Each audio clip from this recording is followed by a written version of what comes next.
So in these sessions today we are discussing about economics. Okay, so the basic economics for India that is based on 7 pillars. 7 pillars means the pillar number 1 is banking and finance. Pillar number 2 is fiscal policies. So we can say the basic core of Indian finance is 2. One is fiscal policies and the second is monetary policies. What's the meaning of the word monetary? Monetary means what? Money. Right? So you know how many 500 rupees are there in Indian market? Any idea? 500 രൂപ എത്ര ഉണ്ടാവും എന്നതിൽ idea ഉണ്ടോ? ഇല്ല. എങ്ങനെ അറിയാൻ പറ്റും? Indian മാർക്കറ്റിൽ എത്ര 500 രൂപ ഉണ്ടെന്ന് ആർക്ക് പറയാൻ പറ്റും? ആർക്ക് പറയാൻ പറ്റും? RBI ക്ക് പറയാൻ പറ്റും. അല്ലേ? നിങ്ങൾ 500 രൂപ നോട്ട് എടുത്തു കഴിഞ്ഞാൽ you can see the serial number on it. അല്ലേ? serial number എന്താ ഇട്ടിരിക്കുന്നത്? എത്ര എണ്ണം ഇന്ത്യയിൽ ഉണ്ടെന്ന് അറിയാൻ വേണ്ടി. So the flow of money through the market, ഇന്ത്യയിലൂടെ എത്ര 500 രൂപ ഒഴുകി പോകുന്നു എന്ന് ചിന്തിക്കുന്നത് അല്ലെങ്കിൽ പറയുന്നത് അല്ലെങ്കിൽ അതിനുവേണ്ടിയുള്ള പോളിസീസ് ആണ് monetary policies. So my question is, who is controlling monetary policies? Governor of RBI. Correct? So RBI governor is connected with monetary policy. So who is he? Urjit Patel. This photo is Urjit Patel. So Urjit Patel is the man who is controlling the flow of money in the market. Now I ask you, എങ്ങനെയാണ് നിങ്ങളുടെ കയ്യിലേക്ക് 500 രൂപ വരുന്നത്? Urjit Patel നേരിട്ട് കൊടുത്തല്ലോ. No, then from where you are getting the money? എവിടെ നിന്ന് കിട്ടും? ഒരു സ്ഥാപനത്തിന്റെ പേര് പറയൂ. Bank. That's the point. So you are getting these currencies through bank from RBI. Spon clear? And bank ൽ പല വഴികളുണ്ട്. ബാങ്കിന്റെ ഔട്ട്ലെറ്റിൽ പോയി വാങ്ങിക്കാം, ATM ൽ നിന്ന് എടുക്കാം. പുതിയ currencies എല്ലാം അതിലല്ലേ കഴിക്കുന്നു. So bank has different arms through which this money is flowing to you. And the same way the money can be taken away by the bank. നിങ്ങളുടെ കയ്യിൽ വരുന്ന പൈസ തിരിച്ചെടുക്കാനും ആർക്ക് പറ്റും? ബാങ്കിന് പറ്റും. ഇത് രണ്ടും ആ ബാങ്കിനെ കൊണ്ട് ചെയ്യുന്ന ആരാണ്? RBI. You get it? So the flow of money, how many 500 rupees are there in India, how many 2000 rupees are there in India, all are decided by the RBI. So for controlling these things they have their own policies. Correct? അവരുടെ രീതികളുണ്ട്. So that policy is what we call as monetary policies. ഇപ്പോൾ clear അല്ലേ? മനസ്സിലായോ? So the next point is the fiscal policy. Next one. Fiscal policy is controlling by this guy. Who is that? That means government. So the government is taking care of something in India. Very simple. GST. What is that? Goods and service tax. Goods and service tax is imposed on you. നിങ്ങളുടെ മുകളിൽ അത് ഏൽപ്പിച്ചത് ആരാണ്? Government of India. Clear? So that type of policies associated with the taxation is fiscal policies. You get my point clear? Everyone? So the two policies are very clear for you right now. The first one is monetary policies, second one is fiscal policies. So tomorrow I am changing 500 notes and I am introducing 300 notes. Which policy? Which policy? I need the name. Monetary policies. You get my point? Clear? So next day I am changing the GST of water bottle from 5% to 10%. Which policy? That's it. Clear? So this is the difference between fiscal policy and monetary policies. Then the associated with fiscal policy you are having budget, taxation, subsidies and fiscal deficit.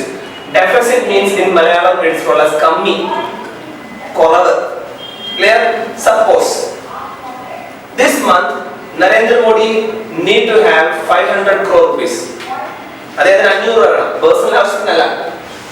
Right? He needs 500 crore for giving salaries for the employees. അത് എങ്ങനെ അദ്ദേഹത്തിന് പൈസ ഉണ്ടാവും? ഗവൺമെന്റിന് എങ്ങനെ പൈസ ഉണ്ടാവും? Taxation. അപ്പോൾ ടാക്സുകൾ ഇമ്പോസ് ചെയ്ത് അത് കളക്ട് ചെയ്തിട്ടില്ല ഗവൺമെന്റ് പൈസ വരിക. അങ്ങനെ ടാക്സ് കളക്ട് ചെയ്ത് വന്നപ്പോൾ 300 crore ഉള്ളൂ, 300 കോടി ഉള്ളൂ. എത്ര കുറവ് വന്നു? 200 കോടിയുടെ കമ്മി വന്നു. So what we call as deficit or fiscal deficit. ധനക്കമ്മി. അല്ലേ? കേരളത്തിലായതുകൊണ്ട് നമുക്ക് ആ വേർഡ് കിട്ടുന്നുണ്ട്. Because everything coming. Got it? So we have ധനക്കമ്മി in Kerala. Okay? So national level is also possible. That's a physical deficit. So what is monetary policy? The flow of money and the controlling the money flowing in the market. Market means നമ്മുടെ കയ്യിൽ നമ്മൾ സാധാരണക്കാരല്ലേ പൈസ. This is first one. Second one is what is fiscal policy? Taxation, subsidies, budgets, everything. So these two have different sides and also have some connection. Tamil connections on it. Clear? So the third one is international policies. But these two policies, 1, 2 and 3 policies, that means physical and monetary policies, are based on India. It's inside the boundary of India. But outside മറ്റു രാജ്യങ്ങളിലുള്ള പോളിസികൾ നമ്മളെ ബാധിക്കാറുണ്ടോ? ഉണ്ട്. For example, suppose ഇപ്പോൾ ഇറാനും ഇറാഖും അല്ലെങ്കിൽ മറ്റ് Gulf രാജ്യങ്ങൾ ഓയിലിന്റെ price variations വരുത്തുന്നു വിചാരിക്കാം.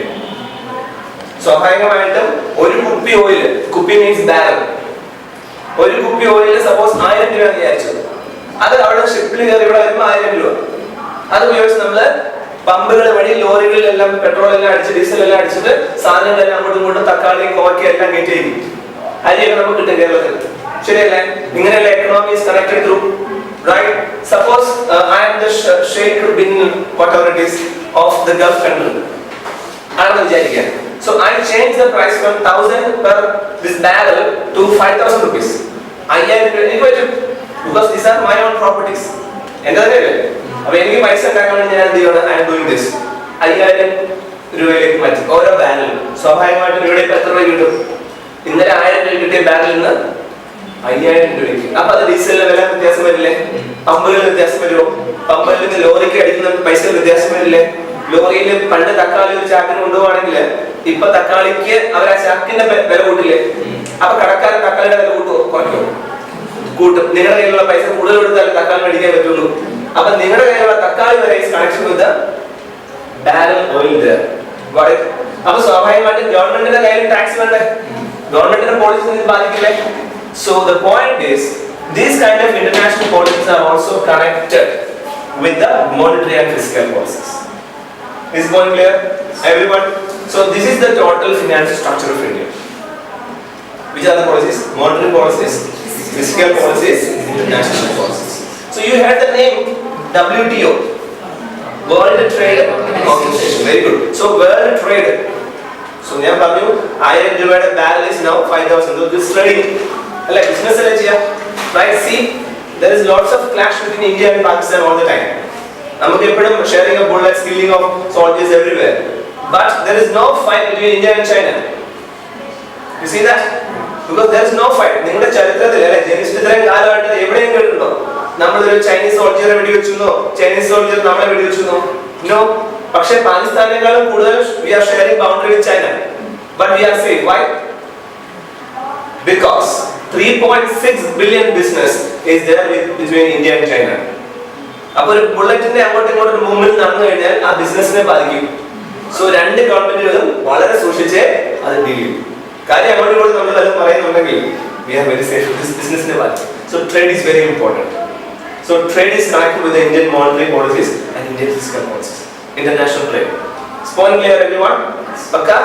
So then one more terms I am dealing with, BOP, balance of payment. BOP means balance of payment. You know export, നമ്മൾ എക്സ്പോർട്ട് ചെയ്യാറുണ്ട്, പിന്നെ ഇമ്പോർട്ട് ചെയ്യാറുണ്ട്. നിങ്ങളുടെ രാജ്യത്തിന് our country which is best, export or import? Think about it. Give you a few seconds for thinking. Exports or import?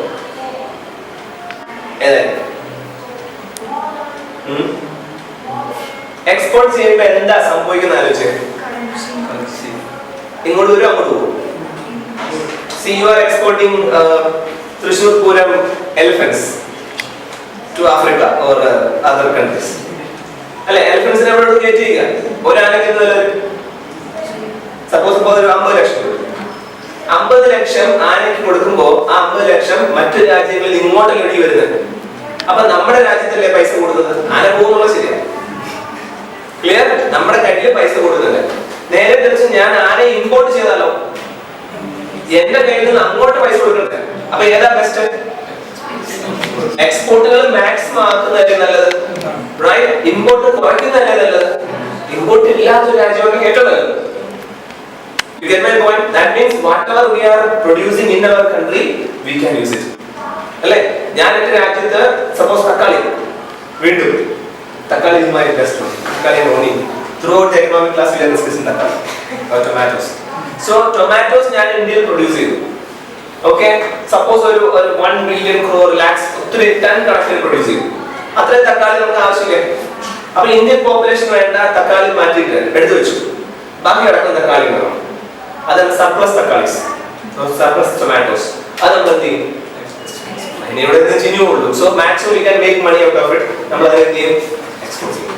പക്ഷെ our country is such a country where population is so high, so we cannot now export items. ഇവിടെ തന്നെ ഉണ്ടാക്കുന്നത് ഇവിടെ തികയുന്നില്ല, കാരണം അത്രയും പട്ടിണിയാണ്. So what we are doing right now? Importing it. So right now we are a culture of importing items, so that is not good for us.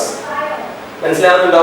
So നമുക്ക് എന്ത് ചെയ്യണം? ഇവിടെ തന്നെ കൃഷി ചെയ്ത്, ഇവിടെ തന്നെ പ്രൊഡ്യൂസ് ചെയ്ത്, ഇവിടെ തന്നെ മാക്സിമം ആൾക്കാർക്ക് ഭക്ഷണം കൊടുത്ത് അവരെ ഹാപ്പി ആക്കി മിച്ചം വരുത്തി അത് കയറ്റേക്കും. So that is business throughout. ഈ വേരിയേഷൻസ്, ബാലൻസ് ഓഫ് പേയ്മെന്റ് എന്ന് പറയുന്നത് ഇതാണ്, export minus import variations. Correct? Export കൂടുതലാണെന്ന് വിചാരിച്ചോ, ഇമ്പോർട്ട് കുറവാണ്. സോ ഏറ്റവും ബെസ്റ്റ് ഏതാ? എക്സ്പോർട്ട് കൂടി ഇമ്പോർട്ട് കുറയ്ക്കുന്നതല്ലേ? ഇമ്പോർട്ട് കൂട്ടി എക്സ്പോർട്ട് കുറയ്ക്കുന്നതാണ്. എക്സ്പോർട്ട് കൂട്ടിയിട്ട് ഇമ്പോർട്ട് ഇല്ലാതാക്കണം. That's the best. Clear? So അങ്ങനെ നടക്കില്ല, because fluctuation is there. Got it? So this is what we call as BOP, balance of payment. Payment is വ്യത്യാസം. Okay? And international relations, World Trade Organization policies. CAD means current account deficit. That we will discuss later. So which are the main important points we discuss right now? Monetary policies, fiscal policies, and international policies that is affecting Indian policies. So budget is part of which policy? Fiscal. Okay. Currency change is part of which policy? Okay. And the image in the currencies. 500 രൂപയിൽ ഏതാ image? ഒരു പടം പോയി കണ്ടിട്ടുണ്ടോ? ആർക്കാദ്യം അത് കണ്ടു. വേറെ ഒരു പിക്ചർ ഉണ്ട്. Red fort. So these are change, color is changing.